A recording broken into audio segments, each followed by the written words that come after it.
이른바 고발 사주 의혹을 둘러싼 더불어민주당과 국민의힘의 대치 전선이 갈수록 가팔라지고 있습니다. 국회 취재기자 연결해 자세히 들어보겠습니다. 방현덕 기자, 오늘 여야 공방 소개해 주시죠. 네, 오늘 민주당은 윤석열 후보의 장모 대응 문건 의혹을 고리로 윤 후보를 향해 공세에 나섰습니다. 윤 후보가 검찰총장 시절 대검찰청이 검찰 내부 정보를 활용해 장모 사건의 대응을 위한 내부 문건을 만들었다는 의혹입니다. 윤호중 원내대표는 검찰권을 사유화해 가족에 대한 변호 활동에 나선 것이라며 초유의 국기문란 사건이라고 비판했습니다. 또 국민의힘이 고발사주 의혹 제보자 조성은 씨를 공격하며 스스로 검찰의 하수인임을 자임하고 있다고 비난했습니다. 반면에 국민의힘은 오늘도 박지원 국정원장의 고발사주 의혹 관여서를 부각하는 데 주력했습니다. 이준석 대표는 라디오에서 박 원장의 행동이 국정원 대선 개입 사례를 연상시킨다며 거취 선택까지 압박했습니다. 당 회의에서도 조 씨가 박 원장을 만나기 전 고발장 파일을 다운로드한 사실을 들어 박 원장에 대한 수사를 촉구하는 목소리가 나왔습니다. 공방은 법사위에서도 이어졌는데요. 민주당은 장모 문건 진상 파악을 위한 수사 지휘권 발동을 주장하기도 했습니다. 국민의힘은 박범계 장관이 윤 후보의 범죄를 예단하고 있다고 비판했습니다. 네, 여권 대선 경선 상황 살펴보겠습니다. 양강 구도를 형성한 이재명, 이낙연 후보, 오늘 처음으로 1대1 토론을 한다고요?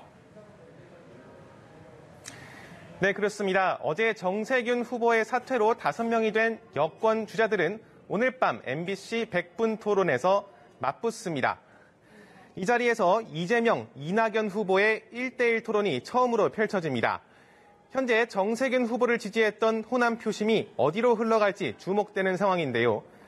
이재명 후보는 어제 광주 전남에 이어 오늘 전북 지역 공약을 발표하며 적극적인 구애에 나섰습니다. 야권을 중심으로 제기하는 성남 대장지구 특혜 의혹에 대한 반박 회견도 방금 전 열었습니다. 일부 인사에게 특혜를 준 게 아니라 오히려 개발 이익 5천여억 원을 성남시로 환수한 모범 행정의 사례라고 조목조목 반박했습니다. 이낙연 후보는 박병석 국회의장을 찾아가 자신의 사직안을 처리해달라고 요청했습니다. 이 후보는 모든 것을 던지겠다는 절박한 마음을 이해해달라고 말했는데 박 의장은 사직안 상정을 당과 협의하겠다는 입장입니다.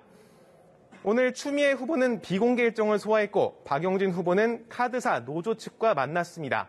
김두관 후보는 광주 전남 공약을 발표했습니다. 네, 야권으로 가보죠. 어제부터 시작된 1차 컷오프 여론조사 오늘 마무리된다고요? 네, 그렇습니다. 결과는 내일 오전 발표됩니다. 현재 남아있는 11명의 후보 중 3명이 탈락하게 됩니다. 현재 국민의힘에선 윤석열, 홍준표 후보의 양강 구도가 뚜렷해지고 있는데 윤 후보 측에서 조성은 씨와 박지원 원장의 식사 자리에 홍 후보 측 관계자가 동석했다는 취지의 주장을 내놓으며 양측의 신경전이 거세지고 있습니다. 홍 후보는 윤 후보 측이 거짓 소문을 낸다며 발끈한 상황입니다. 오늘 윤 후보는 비공개 일정을 소화하고 홍 후보는 방금 전 오세훈 서울시장을 만났습니다. 유승민 후보는 푸른나무 재단을 방문했고 최지영 후보는 언론사 행사에 참석했습니다. 지금까지 국회에서 전해드렸습니다.